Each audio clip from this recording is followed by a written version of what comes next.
बिस्मिल्लाहिर्रहमानिर्रहीम। अस्सलाम वालेकुम नाज़रीन, मैं अहमद फ़वाद हूँ और आप मेरा यूट्यूब चैनल देख रहे हैं। अहम ख़बरों, तजज़िये और तबसरे के साथ आज की व्लॉग में आपकी खिदमत में हाज़िर हुआ हूँ। और आज की सबसे बड़ी जो ख़बर है और ब्रेकिंग न्यूज़ है वो इमरान खान के अगेंस्ट जो तोशा खाना है इससे रिलेटेड है। तोशा खाना केस में एक बड़ी दरख्वास्त आज मुस्तरद हुई है। ना सिर्फ एक दरख्वास्त मुस्तरद हुई है बल्कि आज इमरान खान साहब के जो वकील हैं उन्होंने अदालत में कुछ ऐसे सबूत पेश किए हैं जिनके बाद आप ये कह सकते हैं कि जो जज साहब हैं वो गुस्से से लाल पीले भी हुए हैं। ये मामला क्या है और कैसे इमरान खान के हक़ में एक बड़ा ये जो सबूत है वो सामने आया है, जिसकी बुनियाद के ऊपर इमरान खान साहब को बहुत बड़ा रिलीफ भी मिल सकता है और इसी चीज़ को इमरान खान साहब आगे इस्तेमाल कर सकते हैं। कुछ इस हवाले से तफसीलात जो हैं वो आज की व्लॉग में आपके साथ में शेयर करूँगा। दूसरे नंबर पर जो इमरान खान साहब और बुशरा बेगम के निकाह का मामला था उस पर अदालत की जानिब से फ़ैसला महफूज था। ये फ़ैसला भी सुना दिया गया है। ये फ़ैसला क्या है, क्या सुनाया गया है, इसमें भी कुछ डिटेल्स हैं। और आखिर में नाज़रीन, सुप्रीम कोर्ट ऑफ पाकिस्तान में भी आज बड़ी समाअत थी और ये जो समाअत थी सुप्रीम कोर्ट ऑफ पाकिस्तान में वो थी फ़ौजी अदालतों में सिविलियन के ट्रायल के हवाले से। और आज हुकूमत को इस केस में बड़ी शिकस्त का सामना करना पड़ा है और एक अजीब सी, बल्कि मैं कहूँगा कि हैरान कुन सी इस्तदा अदालत में आज की गई, जिसे अदालत ने मुस्तरद किया। और हुकूमत को बल्कि इस मामले के ऊपर ये पहली शिकस्त थी। इस पर भी कुछ तफसीलात हैं वो भी आपके सामने रखूँगा। सबसे पहले तो नाज़रीन मामला जो है वो मैं शेयर करता हूँ तोशा खाना से रिलेटेड के इसमें आज क्या हुआ है। एक तो नाज़रीन इसमें लेटेस्ट अपडेट ये सामने आई है कि इलेक्शन कमीशन ऑफ पाकिस्तान का जो वकील थे उन्होंने इस केस में 5 मज़ीद गवाहों को शामिल करने की इस्तदा की थी। ऑलरेडी इस केस में 2 गवाह मौजूद हैं और उन्हीं में 5 मज़ीद एडअप करने की इस्तदा की गई थी इलेक्शन कमीशन वकील की जानिब से। लेकिन इसे आज अदालत की जानिब से आज नहीं किया गया, कल किया गया। लेकिन चूँकि कल वक्फे के बाद लेट तक ये समाअत चलती रही तो इसमें एक ये डेवलपमेंट थी जो बताना ज़रूरी था। तो ये इस्तदा जो थी वो अदालत की जानिब से मुस्तरद हुई है। आज की जो लेटेस्ट अपडेट है, आज जब केस की समाअत शुरू हुई तो जज दिलावर जो हैं उनकी जानिब से ये समाअत की गई। इलेक्शन कमीशन ऑफ पाकिस्तान के वकील और इमरान खान साहब के जो वकील थे वो अदालतों में पेश हुए। और आज दिलचस्प जो मामला था या दिलचस्प कहानी वहाँ से शुरू हुई कि जब इमरान खान साहब के वकील की जानिब से जज दिलावर साहब जो हैं उनका जो फेसबुक का अकाउंट है और उसकी जो कुछ पोस्ट्स हैं वो अदालत में लहराते हुए दिखाई गई, यानी कि उनका फ़ोन था उसमें उन्होंने दिखाई। और उन्होंने ये कहा कि जज साहब ये देखें, ये आपका फ़ेसबुक अकाउंट है और ये आपके फ़ेसबुक अकाउंट पे इमरान खान के अगेंस्ट पोस्टें हैं। यानी कि उसमें इस किस्म की पॉलिटिकल पोस्टें थीं जिसमें इमरान खान साहब को क्रिटिसाइज़ किया गया था। तो उसमें इमरान खान के वकील ने कहा कि जज साहब आप ये देख लें, आपकी पोस्टें हैं तो आपने माइंडसेट अपना ऑलरेडी शो हो चुका है कि आप जो है वो शुरू से ही पॉलिटिकली इमरान खान के अगेंस्ट हैं। तो इस वजह से आपको ये जो केस है वो नहीं सुनना चाहिए। अदम एतमाद का इजहार किया गया जज के ऊपर। और वो पोस्टें देखने के बाद जो जज थे, जो ऑब्जर्वेशन थी वो जहाँ पर मौजूद कुछ सहाफ़ी दोस्त भी जिन्होंने ऑब्ज़र्व किया उन्होंने भी बताया कि जज एकदम जो है उनका एक होता है ना कि हैरान कुन हो जाना, तो वो हैरान थोड़े से हुए और थोड़े से परेशान भी हुए और एकदम थोड़े से कंफ्यूज भी हुए। और फिर उसके बाद उन्होंने इन पोस्टों से इस अकाउंट से इनकार भी नहीं किया। तो ये आज जो जज की थोड़ी बहुत हालत थी, थोड़ा सा गुस्सा भी उनको यकीनी तौर पर आया। तो ये आज बड़ा इम्पॉर्टेंट मोड़ था इस केस के अंदर जो कि हुआ। और ये जो पोस्टें थी, इस पोस्टों से ज़रूर जज साहब ने आज इनकार किया कि ये पोस्टें उनकी नहीं हैं। लेकिन एक चीज़ का उन्होंने जो इकरार किया, उन्होंने कहा कि ये जो फेसबुक अकाउंट है वो उनका ही है, लेकिन ये जो पोस्टें हैं वो उनकी नहीं है। यानी कि ख़ुद ही वो मान गए कि ये फेसबुक अकाउंट उनका है। हालांकि इसमें इनिशियल तौर पर इस तरह से भी हो सकता है कि फेसबुक पर बेशुमार जाली अकाउंट भी हो सकते हैं। तो जज साहब इनकार भी कर सकते थे कि उनका अकाउंट नहीं है, तो फिर ज़ाहिर सी बात है पोस्टें उनका होना ना होना वो तो फिर दूर की बात है। लेकिन उन्होंने अपने अकाउंट से इनकार नहीं किया। तो एक चीज़ जो कन्फर्म हुई, अकाउंट उनका है, तो ज़ाहिर सी बात है उसी अकाउंट के ऊपर पोस्टें हुई हैं।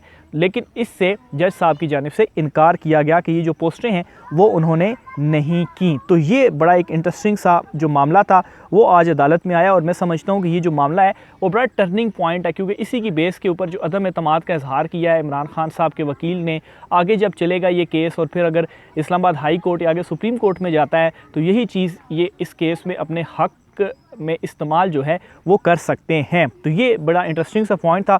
ओवरऑल प्रोसीडिंग जो है वो भी आपकी सामने में अदालती प्रोसीडिंग रख देता हूँ ताकि मज़ीद जो केस है आज प्रोसीडिंग क्या हुई, क्या जो जज साहब की जानिब से फ़ैसला था, एक दरख्वास्त इमरान खान साहब ने दी केस ट्रांसफ़र करने की, वो भी इसमें मुस्तरद की गई, वो मामला क्या था। तो आज जब केस की समाअत शुरू हुई तो इमरान खान साहब चूँकि आज पेश नहीं हुए अदालत में, तो उन्होंने हाज़िरी से इस्तिस्ना की जो दरख्वास्त थी वो दायर की, जिसके ऊपर इलेक्शन कमीशन के जो वकील हैं उन्होंने एतराज़ आयद किया।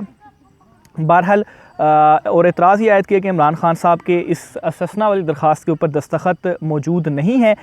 जब उन्होंने ये एतराज़ उठाया तो इस पर जो वकील अली गौहर है इमरान खान साहब के वकील, उन्होंने ये कहा कि इलेक्शन कमीशन के वकील से मुकालमा करते हुए कहा कि आपको किस बात की जल्दी है, थोड़ा सा रुक जाएँ, ट्रायल में मुलजिम को मुकम्मल कानूनी हक जो है वो मिलना चाहिए। जिसके ऊपर जो जज हुमायूं दिलावर साहब थे उन्होंने कहा क्या बेहतर नहीं था कि इस्लामाबाद हाई कोर्ट में दायर ट्रांसफ़र दरख्वास्त भी साथ लगा देते, यानी कि इस्लामाबाद हाई कोर्ट में केस काबिल समाअत होने के ख़िलाफ़ जो दरख्वास्त थी वो दायर की गई अपील में, और उसमें ये जज साहब की जानिब से कहा गया कि आप केस को ट्रांसफ़र करने की जो दरख्वास्त आप यहाँ पर दे रहे हैं और जो पोस्टें भी उन्होंने दिखाई तो इस्लामाबाद हाई कोर्ट में भी आप दायर कर सकते थे, ये जज साहब की जानिब से कहा गया। इसी दौरान जब उन्होंने ये कहा तो तब जो वकील अली गौहर थे उन्होंने फ़ेसबुक पोस्टें जो थीं वो अदालत में दिखाईं, जिस पर जज हुमायूं दिलावर ने कहा कि आपको नहीं लगता इनकी जुडिशल इंक्वायरी होनी चाहिए, इन फ़ेसबुक पोस्टों की क्या फॉरेंसिक हुई है, आपको नहीं लगता इनकी फॉरेंसिक ज़रूरी है। जिस पर अली गौहर ने कहा कि मैंने जब इन पोस्टों को देखा तो बहुत दुख हुआ। तो बहरहाल पहले तो उन्होंने ये कहा जज साहब ने कि इनकी फॉरेंसिक होनी चाहिए, लेकिन फिर उसके साथ ही वो मान गए कि ये जो फेसबुक अकाउंट है ये उनका ही है। तो ये जो सारी कहानी थी वो हुई। फिर इसके बाद जो अमजद परवेज़ हैं उन्होंने मुखालफत की कि ये जो केस है, ये जो दरख्वास्त है ट्रांसफ़र की, इसको आप मुस्तरद करें, इसको जो है वो ये इस्तदा जो है PTI की इसे मुस्तरद की जाए। साथ ही उन्होंने कहा कि इमरान खान को आपकी अदालत पर वैसे ही जो है वो एतमाद नहीं दिख रहा, ये उन्होंने कहा। फिर उन्होंने कहा जी कि आपकी अदालत की करैक्टर असैसिनेशन की जा रही है, यानी कि एक किस्म का जोश दिलाने की भी इसको आप कह सकते हैं। इन कमेंट्स के बाद के जोश दिलाने की भी एक कोशिश थी कि अदालत को ये कहा जाए कि देखें जी ये तो आपकी करैक्टर असैसिनेशन जो है वो अदालत की जा रही है, कई महीने से ये केस चल रहा है, तो इसलिए ये जो इस्तिस्ना ये जो दरख्वास्त है ट्रांसफ़र की इसको भी मुस्तरद कर दें, और ये जो आपने इस्तिस्ना की दरख्वास्त आज इनकी दायर है इमरान खान की हाज़िरी से आज की इस्तिस्ना की, उसको भी मुस्तरद जो है वो किया जाए। तो ये जो अमजद परवेज़ साहब हैं उनकी जानिब से ये ओवरऑल जो दलाइल थे वो दिए गए। तो फिर इसी दौरान क्या होता है कि जज साहब जो हैं वो दोबारा से उनके रिमार्क्स सामने आते हैं और वो ये कहते हैं कि जी कि आज इमरान खान ने वकील ने भी वही किया जो PTI करती है। ये बड़ी इंपॉर्टेंट चीज़ है। कहते हैं जी कि आज इमरान खान के वकील ने भी वही किया जो PTI करती है। इमरान खान के वकील ने कमरा अदालत में सबके सामने मेरी पोस्टें दिखा दी। साथ ही उन्होंने ये कहा कि इमरान खान के जो वकील हैं जुडिशल इंक्वायरी में भी जा सकते थे। PTI जैसे ट्रोलिंग करती है वैसे ही इमरान खान के वकील ने भी जो ट्रोलिंग है वो की, जिस पर जो इलेक्शन कमीशन के वकील थे उन्होंने दोबारा से मौके का फ़ायदा उठाते हुए ये कहा जी कि मकसद सिर्फ आप पर कीचड़ उछालना है, आपकी अदालत में ट्रांसफ़र दरख्वास्त दायर करना सिर्फ ताख़ीरी हरबें हैं। तो ये इलेक्शन कमीशन के वकील की जानिब से कहा गया। तो बहरहाल ये आज की जो ओवरऑल प्रोसीडिंग थी वो रही। एंड में जो वकील हैं इमरान खान साहब के, उन्होंने दोबारा से कुछ अपने दलाइल दिए और उन्होंने कहा कि क्या हमारा इतना भी हक़ नहीं कि हमें गैर जानिबदार ट्रायल दिया जाए। जानिबदार होने के बाद जज के पास इख्तियार फ़ैसला करने का इख्तियार नहीं रहता। अगर जज ऐसी पोस्टें अपलोड करे तो क्या केस गैर जानिबदार तरीके से सुना जा सकता है? ऐसे सोशल मीडिया मवाद का अदालत के नोटिस में लाना ज़रूरी है। तो ये उन्होंने कहा और बड़े वैलिड जो दलाइल थे उनकी जानिब से दिए गए, जिसके बाद अदालत ने इस केस का जो फ़ैसला था वो महफूज कर लिया। फ़ैसला महफूज करने के बाद ये जो फ़ैसला था कुछ ही देर महफूज रखा गया और उसके बाद फ़ैसला सुना दिया गया। और इसमें यह किया गया कि इमरान खान साहब की जो ट्रांसफ़र की दरख्वास्त थी कि इस केस को किसी दूसरी अदालत में ट्रांसफ़र किया जाए, वो जो पोस्टों की बिना के ऊपर वो मुस्तरद हो गई। हाज़िरी से इस्तिस्ना की दरख्वास्त जो थी वो मंजूर हुई और फिर इसके साथ ही 20 जुलाई को इमरान खान साहब को ज़ाती हैसियत में तलब जो है वो किया गया। तो ये आज की जो ओवरऑल प्रोसीडिंग का अहवाल था तोशा खाना केस में वो आज जो है वो रहा है। इसके साथ ही दूसरा इम्पॉर्टेंट जो केस था वो था इद्दत के दौरान निकाह वाला जो केस था, जो कि इमरान खान और बुशरा बेगम के अगेंस्ट जो दायर किया गया है सेशन अदालत में ही। इसमें आज फ़ैसला जो है वो सुनाया गया है और इसमें यह हुआ है कि अदालत ने, सेशन कोर्ट ने ही इसको काबिल समात करार दे दिया है। यानी कि पहले ये क्वेश्चन था कि ये समात का दरख्वास्त जो है वो काबिल समात है भी केस या नहीं है, तो इसे आज अदालत ने फ़ैसला महफूज किया हुआ था, तो वो सुनाते हुए इसे काबिल समात करार दे दिया है। और 20 जुलाई को ही जो नोटिस हैं वो जारी किए इमरान खान साहब को भी और बुशरा बेगम को भी कि वो 20 तारीख को आएँ। तो बहरहाल इसी केस को, यही जो दरख्वास्त थी कुछ अर्सा पहले मई के महीने में जो सिविल जज हैं उन्होंने इस केस को नाकाबिल समात करार दे दिया था और जो दरख्वास्तें थी वो मुस्तरद कर दी थी। लेकिन फिर उसके बाद ये दोबारा जो केस है वो अब यहाँ पर आया और इसे काबिल समात करार दे दिया गया है। तो ये एक और केस है जो अब सेशन कोर्ट में इमरान खान साहब के अगेंस्ट चलेगा और बुशरा बेगम के अगेंस्ट भी चलेगा और 20 तारीख को ये जो केस है इसकी भी समात होनी है। आखिर में नाजरीन, जो मैंने आपके साथ शेयर करनी है सुप्रीम कोर्ट ऑफ पाकिस्तान की प्रोसीडिंग, वो भी बहुत ज़्यादा इंपॉर्टेंट है, वो मैं आपके साथ शेयर करता हूँ। इसमें पहले ओवरऑल आज की जो कार्रवाई हुई है एक आधे मिनट में वो मैं आपको समझाता हूँ, फिर इसकी डिटेल की तरफ मैं आता हूँ। आज बेसिकली हुआ ये कि जो आबिद ज़ुबैरी हैं सुप्रीम कोर्ट बार के वकील, वो इसमें फ़रीक थे। उन्होंने भी आज दलाइल दिए और बेसिकली उन्होंने जो दलाइल दिए तमाम के तमाम, उनका भी यही नुक्ता था कि फ़ौजी अदालतों में सिविलियंस का जो ट्रायल है वो नहीं हो सकता, ये आइन के ख़िलाफ़ होगा, बुनियादी इंसानी हकूक़ के ख़िलाफ़ होगा। तो इस वजह से अदालत जो है वो इस चीज़ को रोके। और दूसरी तरफ अटॉर्नी जनरल जो थे उन्होंने भी आज दलाइल दिए और उन्होंने एक जवाब जमा करवाया हुकूमत की जानिब से, जिसमें उन्होंने कहा जी कि फ़ौजी तनसीबात के ऊपर तोड़ फोड़ हुई है तो इस मामले में आइन इजाज़त देता है और इन लोगों की जिन्होंने हमला वगैरह किया उनकी फ़ौजी अदालतों में जो ट्रायल है वो होनी चाहिए। साथ ही साथ आज अटॉर्नी जनरल ने यह भी किया कि फुल कोर्ट बनाने की जो इस्तदा थी वो कर दी। अब नाज़रीन, यहाँ पर बड़ा इंपॉर्टेंट नुक्ता है और वो नुक्ता ये है कि इस केस में दो जज, जब चीफ जस्टिस उमर अता बंदयाल साहब ने इस केस का आगाज़ हुआ तो 9 रुकनी बेंच बनाया था, जिसके बाद जस्टिस काजी फ़ायज़ ईसा और जस्टिस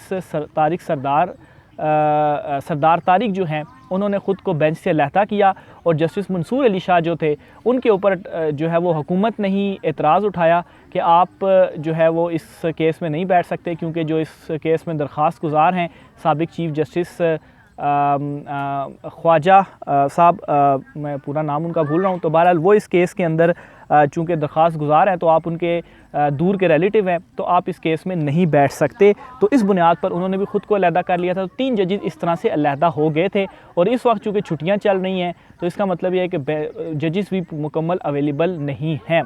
तो अब आप अटॉर्नी जनरल को देखें कि वो ऑलरेडी एक जज के ऊपर ख़ुद हुकूमत ने एतराज़ उठाया हुआ था, एतराज़ आयद किया था, जिस पर वो अलहदा हुए और अब वो ख़ुद कह रहे हैं कि फ़ुल बेंच बनाया जाना चाहिए। फ़ुल बेंच अब आप ख़ुद सोचें किस तरह से बन सकता है, जबकि एक जज के ऊपर आप ख़ुद अदम एतमाद करें और वो उठ जाए जज साहब, और फिर उसके बाद फुल कोर्ट कैसे बनेगी। फुल कोर्ट तो पूरे 16 जो जजेस हैं, जितने भी जजेस होते हैं इस वक्त, चूँकि 16 एक मज़ीद जज एडअप हो गया है तो उनके ऊपर मुश्तमिल फुल कोर्ट बनता है। फिर 2 जजेस जो हैं वो ख़ुद इस केस से उठकर चले गए हैं, तो फिर भी अटॉर्नी जनरल जो है वो ये इस्तदा करते हैं, तो इससे समझ लगती है कि ज़ाहिर सी बात है फिर केस आगे मज़ीद डिले होगा कि अगर फुल कोर्ट बने।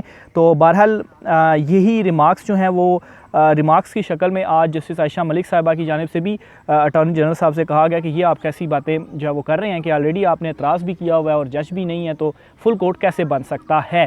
तो ये जो इस्तदा थी आज अदालत ने इनकी मुस्तरद कर दी। तो ये बेसिकली आज हुआ है और फिर इसके बाद कल इस केस की समाअत दोबारा होगी, जिसके बाद दोबारा जो कुछ आर्गूमेंट्स रह गए हैं इस केस में वो दिए जाएंगे और उम्मीद यही ज़ाहिर की जा रही है कि कल या परसों तक इस केस का जो फ़ैसला है वो भी हो जाएगा। जो ओवरऑल प्रोसीडिंग हुई है वो मेरी रिपोर्ट है, मैं आपके सामने पढ़ देता हूँ ताकि मज़ीद आपको मामलात क्लियर हो जाए।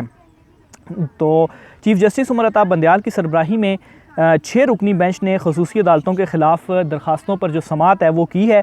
सुप्रीम कोर्ट बार एसोसिएशन के सदर आबिद ज़ुबैरी ने आर्मी एक्ट के तहत सिविलियंस का ट्रायल नहीं हो सकता ने ये दलाइल दिए। उन्होंने कहा कि आर्मी एक्ट के तहत सिविलियंस के ट्रायल के लिए आइनी तरमीम दरकार होगी। जस्टिस काजी फ़ायज़ ईसा ने करार दिया था कि फ़ौजी अदालतें सिविलियंस के ट्रायल की अदालतें नहीं। जस्टिस याया अफरीदी ने कहा था कि सिविलियंस के फ़ौजी ट्रायल के लिए आइनी तरमीम होना ज़रूरी है या मुल्ज़िमान का दिफा या अफवाज के ख़िलाफ़ ताल्लुक़ जोड़ना। वकील आबिद ज़ुबैरी बोले, आम शहरियों का आर्टिकल 175 के मुताबिक मिलिट्री ट्रायल नहीं हो सकता। चीफ जस्टिस उमर अता बंदयाल ने कहा अगर आम शहरी मुल्की दिफा के ख़िलाफ़ काम करें तो फिर क्या होगा, जिस पर उन्होंने जवाब दिया कि फिर भी आइनी तरमीम लाजमी है, ट्रायल पहले सिविल अदालतों में होना चाहिए। जिस पर चीफ जस्टिस ने रिमार्क्स दिए कि लियाकत हुसैन केस के मुताबिक अफवाज जो है वो तहवील में लेकर तफ्तीश कर सकती है लेकिन ट्रायल नहीं। जस्टिस याया अफरीदी ने इस्तफसार किया कि मिलिट्री लॉ में चार्ज का लफ्ज़ कहाँ दिया गया है, इसके अलावा चार्ज का लफ्ज़ मिलिट्री रिजीम में कुछ और है। तो ये जो उनके दलाइल वगैरह थे वो होते रहे। फिर इसके बाद अटॉर्नी जनरल की जानिब से ये कहा गया कि दस्तयाब मेम्बरान पर मुश्तमिल जो बेंच है वो बना दिया जाए। चीफ जस्टिस ने रिमार्क्स दिए कि हुकूमत ने बेंच पर एतराज़ किया तो मुझे हैरानगी हुई। इस अदालत के हर जज को मैंने बेहद एहतराम देता हूँ, तमाम जजिस की राय को देखा जाता है। ये केस तातीलात के दौरान मुकर्रर हुआ, तातीलात के दौरान तमाम जजिस दस्तयाब नहीं होते और इसी तरह से ये कहा गया कि चूँकि उन्होंने फिर अटॉर्नी जनरल ने कहा कि चलो फुल बेंच नहीं बन सकता तो जो दस्तयाब जजेस हैं उन्हीं के ऊपर बना दिया जाए। तो इस पर चीफ जस्टिस ने ये कहा कि कोशिश करते हैं, हम बैठते हैं और इसके ऊपर जो है वो देखते हैं, लेकिन फ़िलहाल के लिए जो लार्जर बेंच या फुल बेंच बनाने की सदा थी वो मुस्तरद कर दी। तो ये आज की प्रोसीडिंग थी। इस हवाले से मज़ीद जो भी होता है आपके सामने मैं शेयर करता रहूँगा। आज के व्लॉग से मुझे इजाज़त दीजिए। अल्लाह हाफ़िज़।